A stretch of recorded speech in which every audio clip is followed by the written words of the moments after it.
You are listening to an After Dinner Conversation magazine podcast. After Dinner Conversation believes humanity is improved by ethics and morals grounded in philosophical truth, and that truth is discovered through intentional reflection and respectful debate. In order to facilitate this process, we've created a growing series of print books, a monthly short story magazine, and 2 different podcasts. This podcast, Philosophy, Ethics, Short Story Audiobooks, provides readings of stories that have appeared in our magazine, and we discuss them in our companion podcast, Philosophy, Ethics, Short Story Discussions. We hope you'll continue the discussion with friends, family, and students, or head over to the comments section on our website or Facebook page. And please subscribe to our podcast, share it on social media, and suggest it to friends. Thank you for supporting us through your magazine subscriptions and through patreon.com. Links are in the description. I'm Tina Forsey, an acquisition editor at After Dinner Conversation. This story is written by Logan Thrasher Collins and was published in our August 2021 magazine. Mahabbah. I know this might sound kind of wild, but I've got a plan to save the world, Jacqueline said to Aziz, gazing at him with her vivid blue eyes. They were out to lunch at Algiers, sitting beside a window. Their table sported a vase filled with azure hyacinths, and the window overlooked a dusty street several floors below. You see, I made a new type of virus that, well, it changes people for the better. Jacqueline continued. The virus edits a few genes, rewires some neurons, and changes the levels of some hormones. It turns us humans from nasty tribalists into far more compassionate people. You're kidding, Aziz smiled. No, really, Jacqueline insisted. There's been a lot of hatred, cruelty, and pain all over the world. I think this virus is going to fix things. I call it Mahabbah, and its name means love. Okay, really? Aziz's playful smile faded. I mean, really? Yes. I built a virus in the lab that increases people's empathy. I've tested it on the monkeys, had to pretend that I was doing something else to keep folks from finding out, though. That's the other thing. I'm planning on releasing Mahabbah myself. You know how conservative people are about this stuff. I mean, I realize Fakuri is a lot better about women's rights and freedom of religion and all that than the rest of the Middle East, and even the rest of the world for that matter. But still, something as radical as Mahabbah would never get off the ground if I told people about it. So, why are you telling me? Aziz asked, sitting back in his chair and trying to absorb what he was hearing. I mean, aren't you worried I'll report you? Well, I feel like I can trust you. Aziz thought about it for a few moments. He looked at Jacqueline and felt a rush of warmth. He had known her since his first year as a graduate student at Fakuri University. He recalled a time when they had sat on the edge of a fountain after their seminars had finished. Jacqueline had taken off her shoes and swung her feet into the water. She had invited him to do the same. He had protested at first, but her bright enthusiasm had soon induced him to laugh and follow suit. Okay, so you can trust me, he admitted. But I do have some questions. First of all, if you've only tested it on marmosets, how do you know it's safe for humans? I thought you might say that. I've got a version that can't spread between people. And I've actually tested it on one human being. I infected myself 2 weeks ago. Oh my gosh, are you okay? So far, so good, Jacqueline told him. I've been performing a variety of medical tests on myself. The virus seems safe to use on humans. That said, even though a whole series of clinical trials isn't really practical if we want to keep this a secret, I want to have at least one more test subject. Aziz pondered her words for a moment as he looked out the window at the ornately painted building across the street. I suppose you want me to be the next test subject? He asked. Jacqueline nodded. I'll need some time to think about it, of course, Aziz told her. Of course, Jacqueline smiled wryly. It's a big decision. The next day, Aziz had difficulty focusing on the morning lecture in his Middle Eastern literature seminar at Fakuri University. He stared straight through the professor, a middle-aged man with a thick black beard, not hearing the words of the lecture.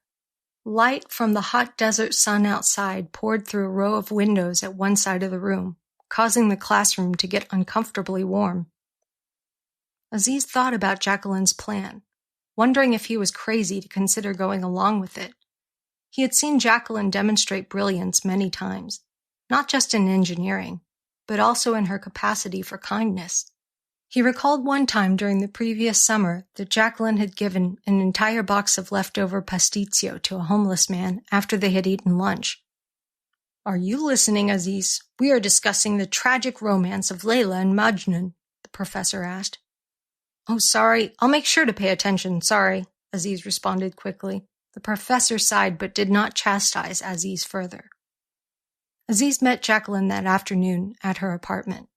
She lived on the 4th floor of a white stucco building decorated by a mural of interwoven blue and yellow flowers.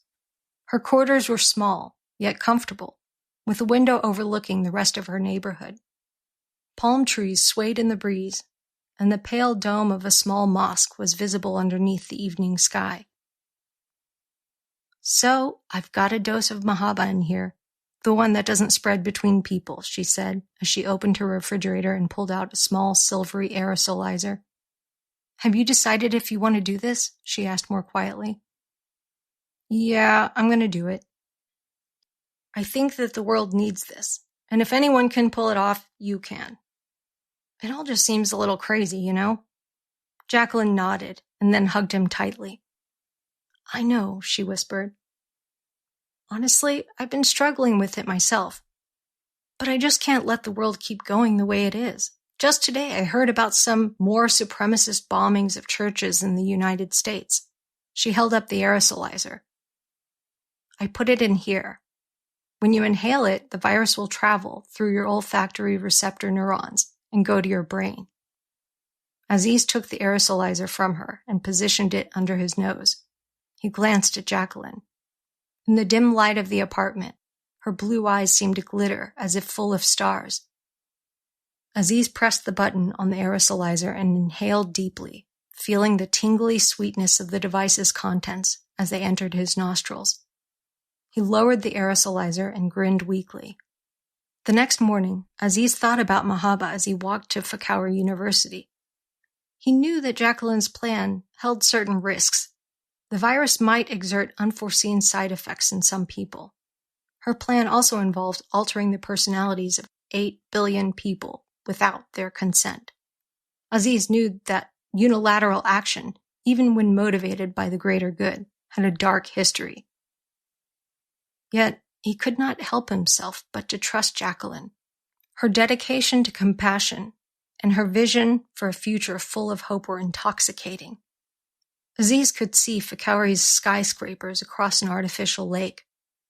Among them, Burj Muntasaf Al stood more than twice as tall as the next highest building in the city. Even though its walls were as black as obsidian, Burj Muntasaf Al blazed under the morning sunlight as if it were lit by a divine flame. Aziz closed his lids and took a deep breath. He thought of Jacqueline's glittering blue eyes. He believed in Jacqueline. He could not turn back. A few days later, Aziz was walking through a courtyard on the Fakauri University campus when he saw a young woman crying on a bench. He felt a surge of sadness and an intense desire to take care of the young woman. She wore a white hijab and a coat with gold buttons. She was trembling slightly as she wept with her head in her hands. When Aziz arrived, the young woman looked up with embarrassment. I'm sorry, she said. My sister, she's gone." Aziz sat down next to her. "It's okay. I hope that I'm not disturbing you. I just want to help," he said. "I know that there's probably not a lot I can do, but I just want you to know that I'm here if you need me. It's okay to feel whatever you need to feel. Is it all right if I put my arm around you? I won't be offended if you say no. Even though things have changed a lot in Fakauri, I know there's still some people who have religious reasons to not want to be touched." "It's okay," the young woman said tearfully. So Aziz placed his arm over her shoulder. She continued to sniffle, but he could feel her trembling grow less violent. After a few minutes, she looked up at him gratefully. "What's your name?" she asked. "I'm Aziz. What about yours?" "My name is Dinah," she replied. "My sister, Munira, she committed suicide. I should have known. I should have done something." "It's not your fault," Aziz told her, trying to make his voice sound both firm and tender. "I've had a few friends who've had someone close to them, and they all worry about that. But believe me, you are not to blame. I realize that might be difficult to see right now, and that's okay. But I think that you will come to know in time that it's not your fault." "Thank you," Dinah told him. "I can't tell you how much I appreciate your help." After that, Aziz walked Dinah to the mental health center on campus and gave her his phone number in case she needed to talk to him again. It was only after he had sent her inside that Aziz realized that he was more than 30 minutes late to his Greek poetry seminar. That evening, Jacqueline called Aziz on the phone and asked him to meet her back at her apartment to check on his physiological condition. As he walked to her neighborhood, the sun was setting, casting a tangerine glow over the palm trees and the rooftops. By the time he arrived at Jacqueline's building, a spray of glittering stars had started to bleed through the dying light of the sun. When Aziz arrived at Jacqueline's apartment, he found her crying softly. He rushed over and sat down on the bed next to her, putting his arm around her instinctively. He did not speak, instead allowing her to bury her head in his shoulder until she was ready to talk. After a minute or so, Jacqueline raised her face and looked up at Aziz. "I'm sorry, Aziz," Jacqueline sniffled. "I'm just feeling overwhelmed. There are all these people all over the world who aren't nearly as lucky as we are. They're losing their loved ones and struggling to survive and starving to death and being murdered.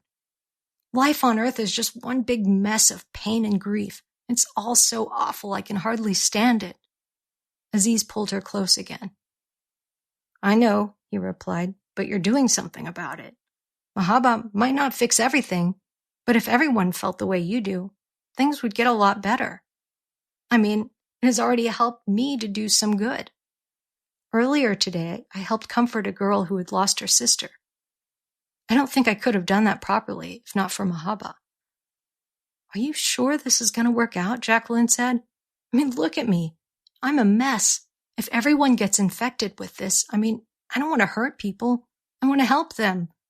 I don't want everyone to be so damn sensitive that they can't function." "Well, how often have you felt like this?" Aziz asked. "It hasn't been this bad until now," Jacqueline admitted, "but I'm still worried." "I think you're going to be okay, but I'll be right here with you whatever happens," he told her. Jacqueline took a few deep breaths. "You know what? I think we should explore the city tonight," she said suddenly. "Take a little break from talking about Mahabbah and go on an adventure." So, Aziz and Jacqueline went down to the parking lot and called a car. After a short drive, the car dropped them off in the downtown part of Fakauri. Rows of skyscrapers towered into the air, their windows blazing in a great tapestry of yellow and white lights. The crescent moon shone down upon the city, while the stars spread across the night like an ocean filled with tiny phosphorescent jellyfish. "Come on," Jacqueline said, tugging on Aziz's arm. She wore a blue bow in her raven hair, and Aziz thought that she looked quite beautiful. Back when they had first met, Aziz had entertained the possibility of a romantic relationship with Jacqueline, though he had long since decided that she probably did not think of him in that way. But tonight, under the glittering illumination of the city and the stars, Aziz wondered if perhaps some spark of romance could emerge after all. Jacqueline took him to Zar Fakauri, a park filled with luxurious gardens. Marigolds and purple hyacinths were braided across archways. Pale pink rose bushes bloomed alongside shocking blue lilies. As Amir and Jacqueline walked through the gardens, they came across a series of circular pools that were illuminated from beneath the water. Scarlet lotuses swam on the surfaces of the pools, their petals lit from below. Jacqueline took Aziz's hand in hers for just a few seconds as they marveled at the pools before letting go. Then she stepped forward and stroked the lurid petals of a lotus near the edge of one of the pools.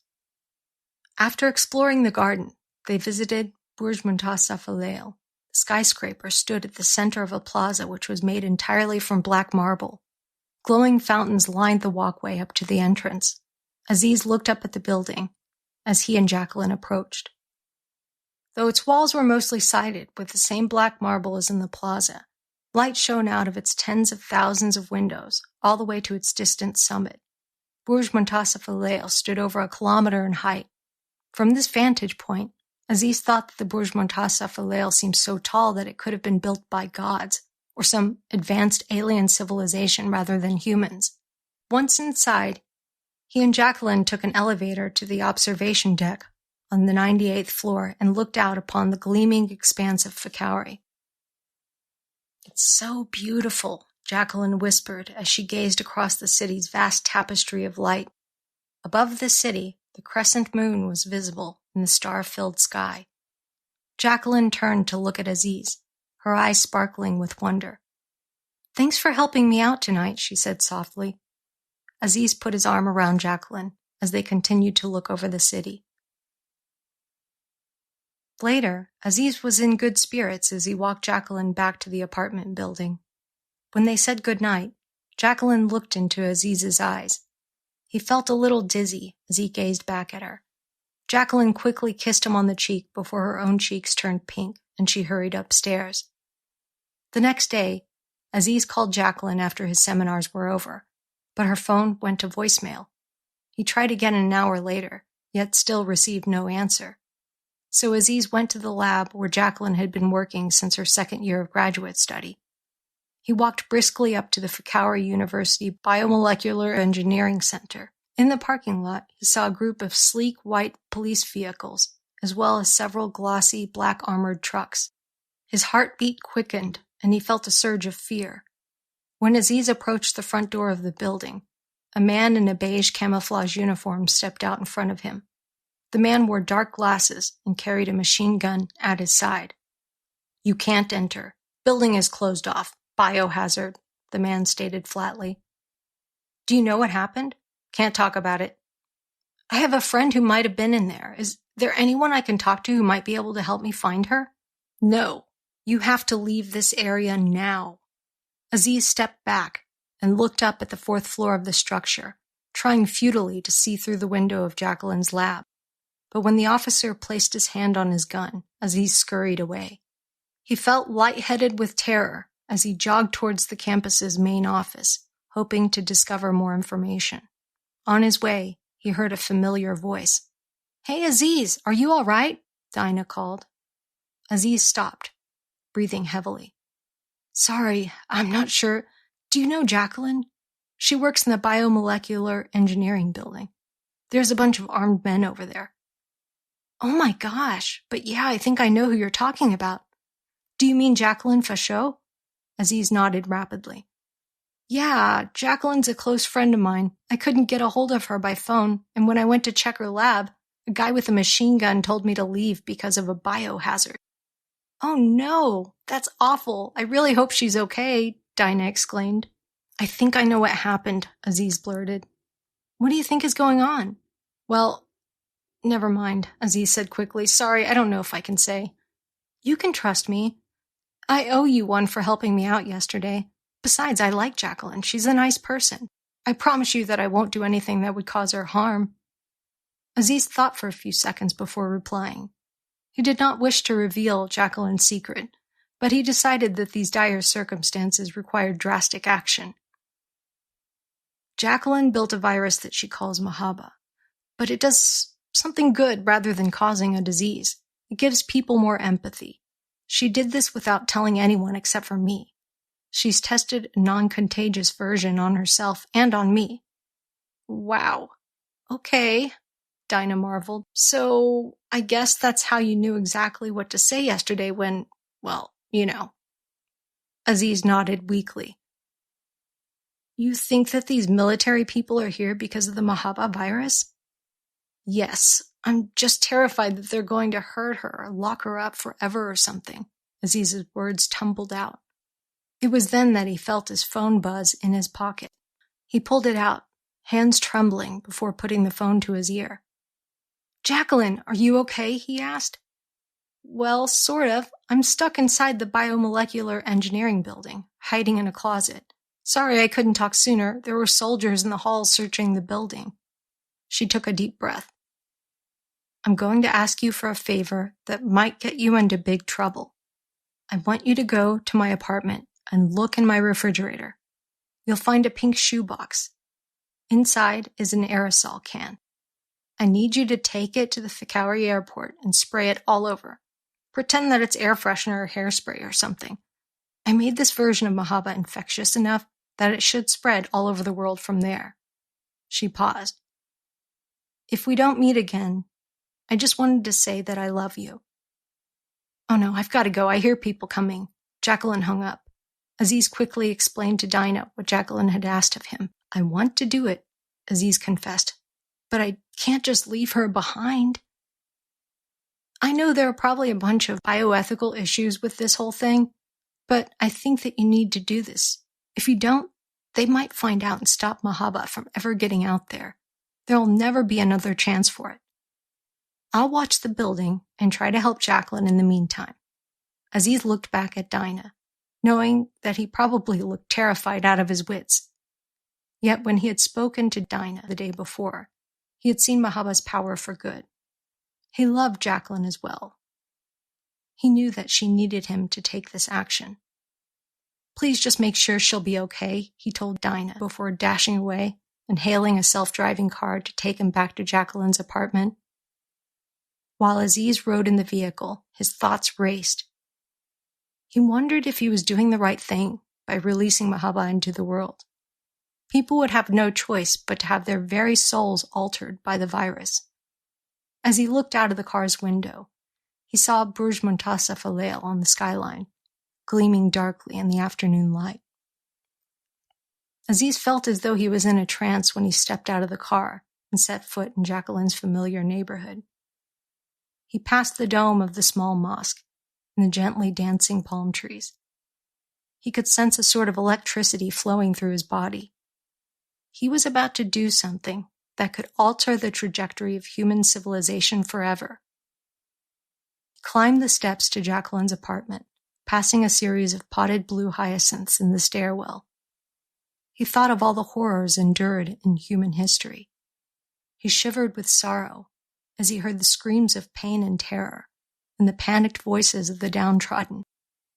Humans were capable of hurting and hating and killing. But humans also held the seed of goodness inside of themselves. He could see Jacqueline's vision, her desperation to raise that seed into a blossom of kindness, a flower that would spread across the earth and transform humanity for the better. Despite his doubts, Aziz believed in this vision. He went into Jacqueline's apartment and retrieved the pink shoebox from her refrigerator. Aziz carried the box down to the street and called another car, this time instructing the vehicle to carry him to the Fikauri International Airport. He was dropped off at a baggage check area. The great white wing of an overhang swept along the shining glass side of the building. The bustle and smoke of traffic seemed to blur as Aziz walked into the airport and pulled the aerosolizer out of the box. Aziz took a deep breath. Looking around the crowded airport lobby, crowds of people were lined up to check their luggage. Aziz raised the slim golden aerosolizer and pressed the button to release Mahabbah. The stream of mist bloomed into a cloud before dissipating. Aziz walked briskly to another spot and pressed the button again, looking around anxiously to make sure he was not arousing any suspicion of illicit activity. He continued until the can was empty of its contents. At last, he tossed the can into a bin and hurried out of the airport, calling another car to take him back to Fikauri University. When he returned to the biomolecular engineering building, he saw several white vans emblazoned with scarlet biohazard symbols alongside the military and police vehicles. Officers with machine guns were still milling around the area. Aziz could see a few men in hazmat suits as well. He spotted Dinah and rushed over. "Did you do it?" Dinah asked. "I did," Aziz replied. not quite believing his own words as he thought back to his actions in the airport. Have you seen Jacqueline? No, but I did find something out. I ran into someone who worked in the biomolecular engineering building. He said that a technician in one of the primate labs had seen weird hormonal changes in some of the monkeys. He found an unidentified virus in some blood samples and reported it. Aziz cursed under his breath before looking over to the horizon and sighing with worry. The orange disk of the sun had started descending, and long shadows populated the campus. Reddish illumination reflected from the parked vehicles around the biomolecular engineering building. That was when Aziz spotted a pair of men in hazmat suits leading Jacqueline out through the front doors of the building. "Jacqueline!" he cried out, starting toward her. But another man in military gear stepped in front of him. "Quarantine. You have to step away," the man snarled.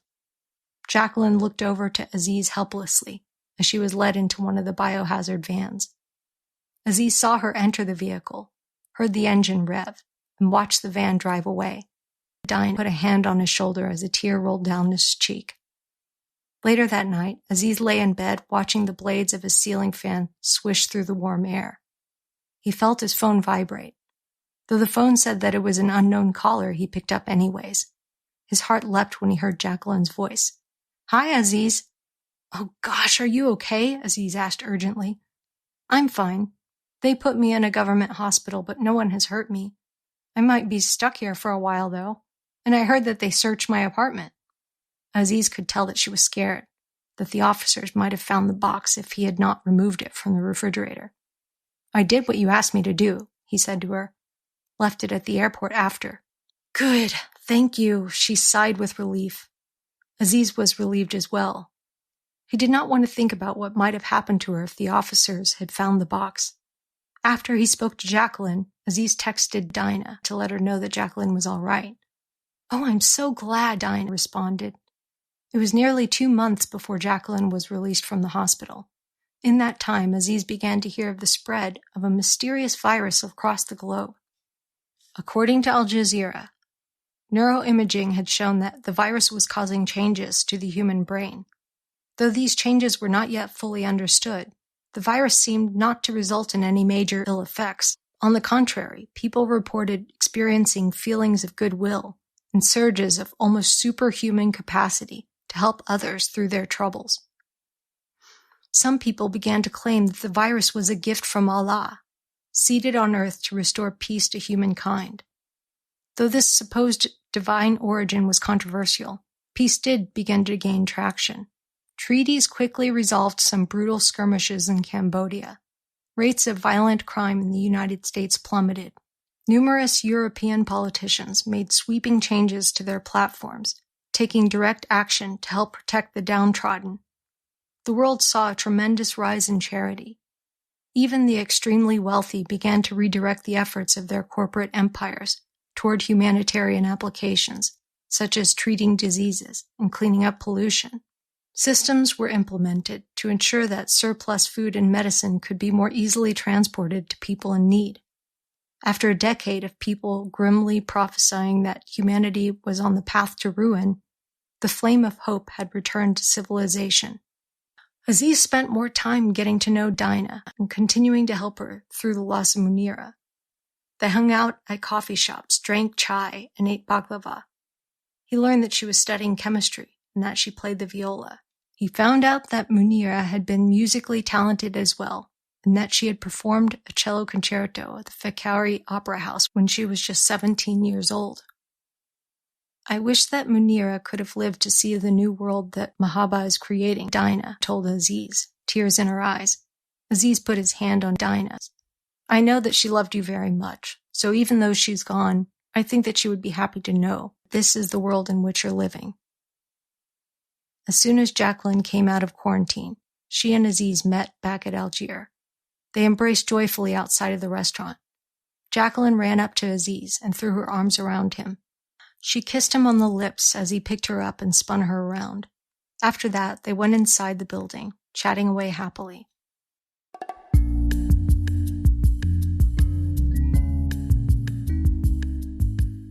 Discussion questions. 1. Can humanity be made better or is it already perfect? Are there biological reasons why humanity may need the traits that we consider undesirable? 2. According to the story, the world would be better if everyone had more empathy. What other traits, if any, should humanity have that would make the world better? 3. Is there a difference between prescriptions for individuals to improve human qualities and a general prescription that improves all of humanity, as in the story? 4. If you were in the position to release the drug, would you have released it? Is there a difference between changing the traits of people, as in the story, and simply removing the means for people to act on those traits, the tools of violence? 5. Are the people in the story now better people, or does being a better person require the freedom to make better choices? What do you think? Let's continue the discussion on our companion podcast, After Dinner Conversation Discussions, and in the comments section on our website or on Facebook. Links are in the description. Thank you for joining us, and we hope to hear from you soon.